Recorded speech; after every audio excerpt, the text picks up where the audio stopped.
all-time piece of shit human being, but he's by far the best wrestling celebrity wrestling ever. This is exactly what I'm talking about. I just like Logan Paul probably more than you. But a fact is a fact. Big Show is a great wrestler. I think one of the most overrated wrestlers in the WWE, mostly because he was probably what he had no business being. I think he's probably the best giant. Can't even compare him to The Undertaker or Kane. Big Show was his own thing, you know. He was putting bangers. My favorite Big Show matches against Sheamus was World Champion. That was a key back then. And still, you know, my favorite guys, but he back then was like, well, it was actually good. Brock ending The Undertaker's streak is one of the greatest moments in wrestling of all time. Whether you agree with that decision or not, it's hard to argue. It's really hard to argue. One of my most rewatched moments in professional wrestling history. It's like the time stopped. Forget about the moment is one of a kind. Chris Benoit should be in the WWE Hall of Fame despite what he did. We're not talking about someone who was an asshole. We're talking about Hall of Fame.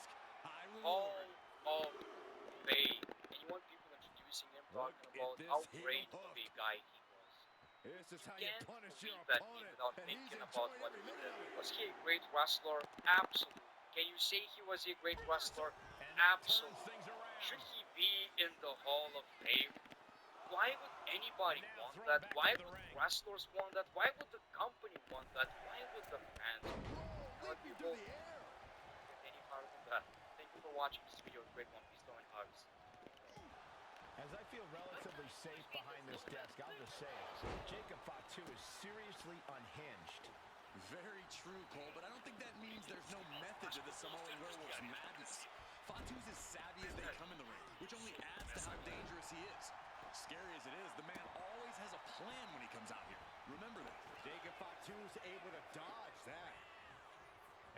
In today's video, we're going to be looking at currently active WWE superstars and seeing whether they're better off as babyface or as a heel. In case you don't know that wrestling jargon, a babyface is the good guy, the one you're supposed to root for, and a heel is the bad guy, the one you're supposed to root against. And for this video, I brought on fellow YouTuber Conman167 to help me through this marathon of the video. It is a long one, so go grab a snack, go lie down, hang out, and put me on your TV. And as always, don't forget to subscribe to this channel, ring that bell notification. If you're a wrestling fan, I know that you're going to fall in love with his YouTube channel because we always upload daily wrestling content. All right, let's jump into it. Ladies and gentlemen, I'm here with Conman167, famous from Twitch and all the platforms that you probably already know. Conman, how you doing? I'm doing pretty good, Sandy. Thanks for having me on. But I got something for you. I have a little gift here. Okay. I saw that you did it, right? And I figured that you just dropped all this money on this because there's a reason why you done something that you can't happen. You're going to tell me to oil up? I will end this video right now. I got you a present right here. It's good old canola oil. It's all for you.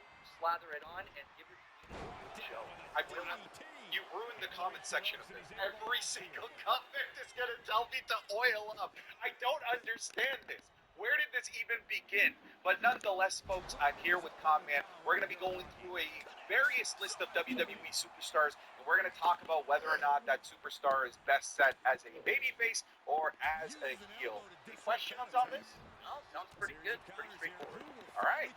Icon, we have AJ Styles to start off, who kind of recently turned heel, but was already kind of heel. It was a weird situation. I didn't know if he was a babyface when he was talking to Nick Aldis. I didn't know if he was a heel. Anyways, he's definitely a heel now, but he had a long run as a babyface ever since he came back as an angry steroid head. He's been a bad guy, all right? So I'm curious, in your opinion, throughout the years that you've seen AJ Styles, you say he's better as a babyface or as a heel? Well, you know what? My mind immediately goes to this feud with Cena and AJ Styles. Yes. Where AJ came into WWE and just beat up John Cena. That's my favorite version of AJ Styles ever. Like, I didn't get the chance to watch him a ton in TNA or anything really over in New Japan, but WWE AJ Styles, that heel run with the OC to start things off, I love that. So for me, I gotta go heel AJ Styles.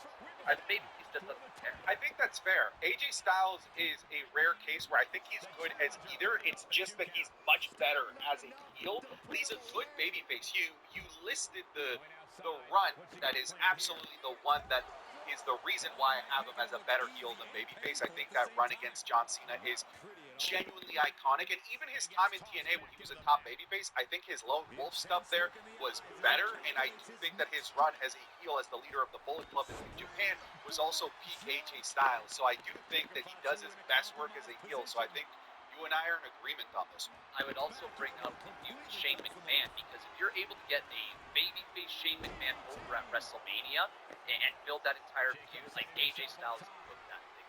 Like, he is so many better. Dude, it's shockingly hilarious to think that that is the best match of that year's WrestleMania. We don't gotta get into the rest of the card.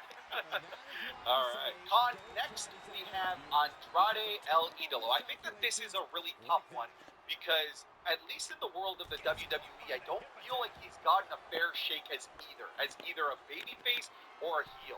I really think that the only consistent run that we had as one of the two sides of the morality coin is over in NXT Black and Gold when he was a heel with Zelina Vega. So I want to toss it over to you. What is your favorite Andrade?